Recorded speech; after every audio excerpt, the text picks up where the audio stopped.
It's lights out and away we go! Formula One has grabbed the attention of audiences since its beginning in 1950.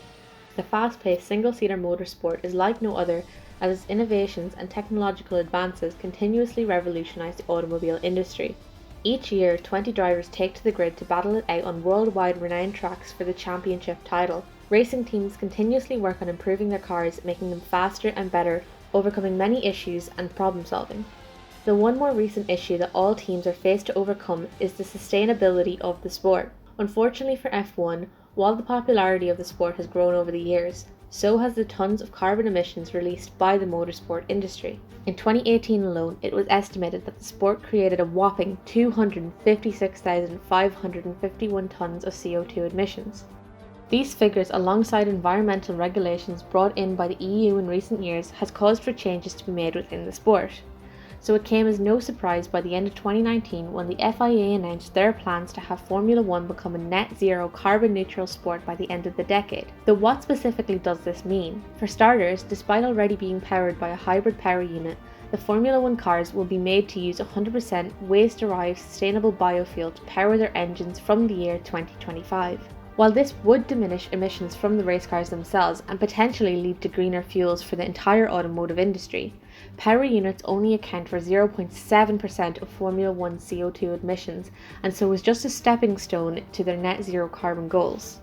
The FIA's plans beyond the fuel of the car expand to ensuring that all factories and offices are run by renewable energy sources and that race day weekends will see a ban on single-use plastics, with greater options for recycling and composting for fans, alongside the encouragement of public transport to get to the tracks. While excellent in theory, it is worth questioning whether these plans are enough for the sport. Though biofuel and reduced carbon factories and race days are a great step within the sport, Formula One's approach to the transportation and logistics is what really must be considered if the FIA's plans are to come to fruition within the decade.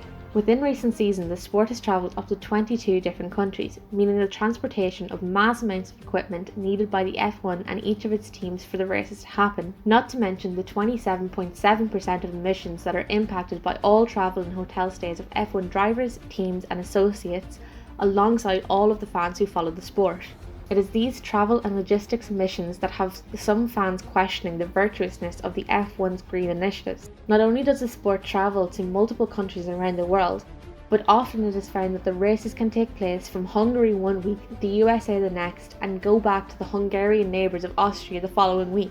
The back and forth has caused commotions within the sports fandom and caused a mockery of their greener efforts. And then fly back to England, then fly down to the south coast of France to do a Grand Prix. It's ridiculous. Sports star himself and 7-time world champion Lewis Hamilton has even come forward, questioning the FIA's 10-year plan. Hamilton is outspoken as an environmental activist, sharing his personal efforts on social media, such as his intent to travel less when possible and his commitment to a vegan lifestyle. When asked his thoughts on the net zero plans for Formula One, the star has said, F1 is only implementing it, net zero neutral status, in 10 years' time, and I don't fully understand why that doesn't change sooner. These larger corporations that have a lot of money and power behind them and can definitely make change happen quicker, but it is not their number one priority. I think it's a real shame that they're not putting the best brains that they have into the genuinely new technologies that we need in terms of electric vehicles. For me, that's a missed opportunity. I'm sure there are a lot of people within F1 who would like to be going down that pathway. Electric motorsport Formula E has had great success since its start just a few years ago and has since been recognised with an iOS certificate for their sustainability. All the importance of purpose-driven brands like ours with a real mission for the better and for the planet. The low carbon impact motorsport has shown the possibilities when it comes to being green and participating in sport, and since has been an eye-opener for many when it comes to looking at the future of motorsport. So is battery power the answer?